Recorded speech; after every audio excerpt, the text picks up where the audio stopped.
the previous video, we discussed some South Korean current events. If you haven't watched that video yet, I suggest you watch it first. If you have, keep on watching. In this video, we are going to be delving much deeper into the history of South Korea. The following is a timeline of South Korean history spanning from 1905 to 2000. 1905. Japan adds Korean Peninsula to its territory. 1910 to 1945. Japan makes Koreans change their name to Japanese names. Forbidden to speak or write in Korean, made people convert to the religion of Shinto. 1919. Korea tries to declare independence and held peaceful demonstrations, both brought to halt by Japanese police and military. 1932. Lee Bong-chang unsuccessfully tried to kill Emperor Hirohito with hand grenade. 1932. Yoon Bong-gil bombed a Japanese army celebration, killed 2 people, injured some others. Later on, he was executed. 1939 to 1945. World War II. 1945. Soviet troops occupied north of 38th parallel. U.S. troops occupied south of it. 1945. End of World War II. Japan gave control of Korea to U.S. and Soviet Union. 1950. North Korea invades South Korea after South Korea declared independence. 1953. The Korean War, which cost 5 million lives, ends with an armistice. 1960. April Revolution with students protesting election fraud. First Republic of South Korea overthrown. President Syngman Rhee goes into exile. 1960. With a new constitution, Second Republic of South Korea is created. 1961. Military forces led by General Park Geun-hye overthrew Second Republic of South Korea. 1963. General Park founded the Third Republic, helped citizens regain some but not all political freedoms, started large-scale industrial development. 1968. A North Korean unsuccessfully attempted to murder President Park Chung-hee. 1972.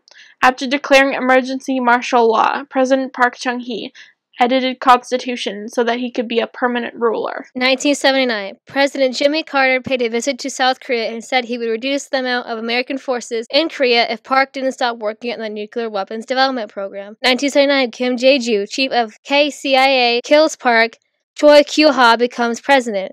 1980. After General Chun Doo-han placed the country under strict military rule, there was an armed uprising by students and other citizens in Gwangjang-ju. This uprising was to restore the democracy after this government was completely squashed and did away with a lot of rights of civilian government, extended martial law, banned all political activism, and closed universities. Later that year, in August, Chun Doo-han was elected president. While Chun Doo-han was in office, a new constitution was enacted under which the president was limited to 1 7-year term. This was the start of the Fifth Republic in October 1980. 1981. Martial law was finally lifted in January and February of this year. Chun was elected president under the new constitution. 1988. Seoul holds Olympic Games. 1991. South and North Korea joined the United Nations. 1993. Kim Yong-sam, sometimes written as San, becomes the first civilian president during South Korea's first free parliamentary elections. 1994. South Korea, Japan, and America plan to punish North Korea over the country's nuclear program. 1995. 2 former presidents by the name of Roh Tae-woo and Chun Doo-han are charged with treason and corruption. 1996. Former President Chun Doo-han is killed for his crimes, while Roh Tae-woo serves 22.5 years in prison for his crimes. 1998. The president at the time, President Kim Dae-jung, creates the Sunshine Policy. The Sunshine Policy covers economic and humanitarian help to North Korea. 1999. With North Korea claiming that there is a new demilitarized zone, territories change ownership. Under this new zone, 5 islands owned and controlled by South Korea are in North Korea's territory. 2000. With a court ruling revealing that Prime Minister Park Tae-jun hid property to avoid tax payment, he resigns. 2000. The first meeting between North and South Korea, held in 15 years, was held in Pyongyang. The North stopped showing its citizen anti-South propaganda and allowed some families from the past 50 years to visit each other. For a more detailed look at South Korean history, stay tuned for our next video.